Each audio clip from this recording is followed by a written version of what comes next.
Hello ಎಲ್ರಿಗೂ ನಮಸ್ಕಾರ. Welcome back to my YouTube channel. ಇದು ಕಂಟಿನ್ಯೂಷನ್ ಆಫ್ ಪಾರ್ಟ್ 2 ವ್ಲಾಗ್ ಆಗಿರುತ್ತೆ. ಸಾರಿ, ಸ್ವಲ್ಪ ತುಂಬಾ ಟೈಮ್ ತೊಗೊಂಡು ಅಪ್ಲೋಡ್ ಮಾಡ್ತಾ ಇದ್ದೀನಿ. ಇಲ್ಲಿಂದ ನಮ್ಮ ಸೆಕೆಂಡ್ ಡೇ ಬಂದುಬಿಟ್ಟು ಧರ್ಮಸ್ಥಳಕ್ಕೆ ಹೊರಟಿದ್ವಿ. ಧರ್ಮಸ್ಥಳದಿಂದ ಹಾಗೆ ಸ್ವಲ್ಪ ನಮ್ಮ ನಿಯರೆಸ್ಟ್ ಪ್ಲೇಸಸ್ ಯಾವುದ್ಯಾವುದಿದೆ ಮಂಗಳೂರಲ್ಲಿ ಅದನ್ನ ಕವರ್ ಮಾಡೋಣ ಅಂತ. ನೆಕ್ಸ್ಟ್ ಸೂರ್ಯನ ದೇವಸ್ಥಾನಕ್ಕೂ ಕೂಡ ಹೋಗಬೇಕಿತ್ತು.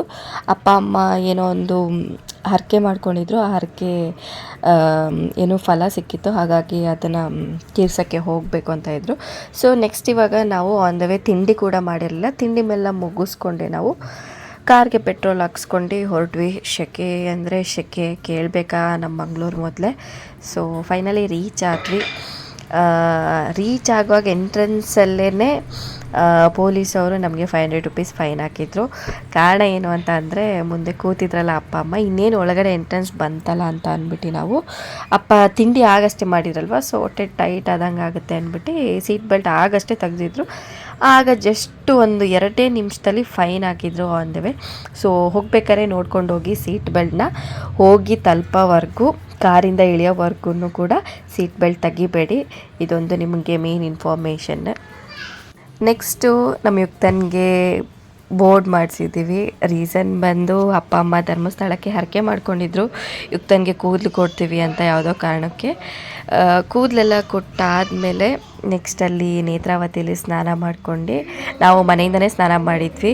ಸೊ ನೀರೆಲ್ಲ ಕಮ್ಮಿ ಇರೋದ್ರಿಂದ ನಮಗೆ ಇಲ್ಲಿ ಸ್ನಾನ ಮಾಡೋಕ್ಕೆಲ್ಲ ನಮ್ಗೆ ಅಡ್ಜಸ್ಟ್ ಆಗೋಲ್ಲ ಅಂದ್ಬಿಟ್ಟೇ ಮನೆಯಿಂದನೇ ನಾವೆಲ್ಲ ಸ್ನಾನ ಮಾಡ್ಕೊಂಡು ಇಲ್ಲಿ ಬಂದು ಕೈಕಾಲೆಲ್ಲ ತೊಳ್ಕೊಂಡ್ವಿ.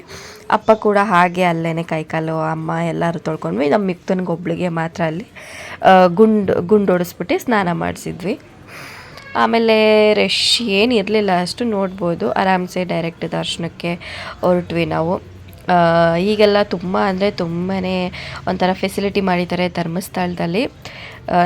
ನಾನು ಯಾವಾಗ ತುಂಬ ಟೈಮ್ ಆಗಿತ್ತು ಹೋಗ್ದಿರ, 1 ವರ್ಷ 1.5 ವರ್ಷ ಆಗಿತ್ತು ಹೋಗ್ದಿರ. ನಾವು ಕೂಡ ಅಪ್ಪ ಅಮ್ಮ ಬಂದಾಗ ಮಾತ್ರ ನಾವು ಹೋಗ್ತಾಯಿದ್ವಿ, ಇಲ್ಲ ಹೋಗೇ ಇರಲಿಲ್ಲ.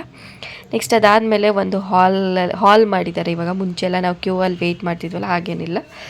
ಒಂದು ಹಾಲಲ್ಲಿ ವೆಯ್ಟ್ ಮಾಡಿಬಿಟ್ಟು ಏನು ಅದರದ್ದು ದೇವ್ರದ್ದು ದರ್ಶನ ಏನೇನಿದೆ ಎಲ್ಲ ಫುಲ್ಲು ಅಲ್ಲಿ ಮಾನಿಟರಲ್ಲಿ ತೋರಿಸ್ತಾ ಇರ್ತಾರೆ, ನೋಡ್ಬೋದು. ಈ ಥರ ಒಂದು ಸಿಸ್ಟಮ್ ಮಾಡಿದ್ದಾರೆ. ಸೊ ಜಾಸ್ತಿ ಏನು ಕ್ಲಿಪ್ಪಿಂಗ್ಸ್ ತೆಗ್ದಿಲ್ಲ, ಸ್ವಲ್ಪ ಹೇಗಿತ್ತು ಅಷ್ಟನ್ನು ಮಾತ್ರ. ಯಾಕೆಂದರೆ ತುಂಬ ಸೆಕೆ ಇತ್ತು, ಬಿಸಿಲಿತ್ತು, ನಿಮಿಷ ಕೂಡ ಇರೋಕ್ಕಾಗ್ತಿರ್ಲಿಲ್ಲ. ಸೊ ಹೊರಟ್ರೆ ಸಾಕು ಅನ್ನೋ ಥರ ನಮಗೆ ಫೀಲ್ ಆಗ್ತಿತ್ತು. ಇನ್ನು ಹೊರಗಡೆಯಿಂದ ನೋಡ್ಬೋದು ರಶ್ ಏನಿರಲಿಲ್ಲ. ಇನ್ನು ಯುಕ್ತನಿಗೆ ಬೋರ್ಡ್ ಮಾಡಿಸಿದ್ವಲ್ಲ, ಏನೋ ಒಂಥರ ಅವಳು ಡಿಫ್ರೆಂಟಾಗಿ ಕಾಣ್ತಿದ್ಲು. ನಾನು ಚಿಕ್ಕವಳಿದ್ದೆ, ಬೋರ್ಡ್ ಮಾಡಿಸ್ದಾಗ ಹೇಗೆ ಕಾಣಿಸ್ತಿದ್ದೆ ಅದೇ ಥರ ಕಾಣಿಸ್ತಾ ಇದೆ ಅಂತ. ನೆಕ್ಸ್ಟ್ ಇದೆಲ್ಲ ಆದಮೇಲೆ ಊಟಕ್ಕೆ ಹೊರಟ್ವಿ. ಪ್ರತಿ ವರ್ಷವೂ ಹೋಗ್ತಾ ಇದ್ವಿ.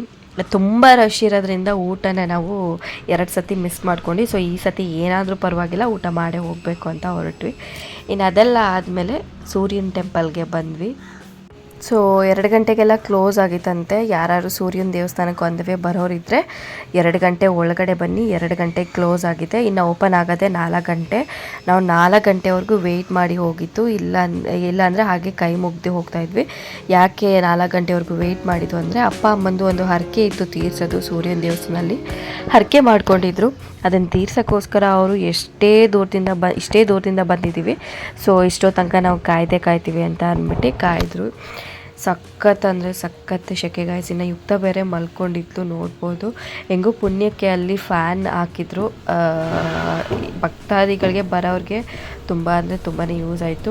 ಇನ್ನು ಅದೆಲ್ಲ ಮುಗಿಸಿ ನಾವು ಸಂಜೆ ಕಟೀಲಿಗೆ ಬಂದ್ವಿ. ಅಪ್ಪ ಅಮ್ಮ ಒಂದಿನಕ್ಕೂ ಒಂದ್ಸಲಿನೂ ಕಟೀಲು ನೋಡಿಲ್ಲ ಅಂತ ಹೇಳಿದರು. ಸೊ ಅದಕ್ಕೆ ಕಟೀಲ್ಗೆ ಹೋಗೋಣ ಅಂತ ನಾವು ಕಟೀಲ್ಗೆ ಕರ್ಕೊಂಡ್ಬಿಟ್ಟು ಬಂದ್ವಿ. ಎಲ್ಲ ದರ್ಶನ ಎಲ್ಲ ಚೆನ್ನಾಗಾಯಿತು. ನೆಕ್ಸ್ಟ್ ಟೈಮ್ ಬಂದಾಗ ಮಂಗಳದೇವಿ, ಪೊಳಲಿ ರಾಜರಾಜೇಶ್ವರಿ ಇಲ್ಲಿ ಕರ್ಕೊಂಡು ಹೋಗ್ತೀನಿ ಅಂತ ಹೇಳಿದೆ. ಸೊ ಇದು ನನ್ನ ಮಿನಿ ವ್ಲಾಗ್ ಆಗಿರುತ್ತೆ. ಈ ವ್ಲಾಗ್ ನಿಮಗೆ ಇಷ್ಟ ಆಗಿದೆ ಅಂತ ನಾನು ಅಂದ್ಕೊಳ್ತೀನಿ.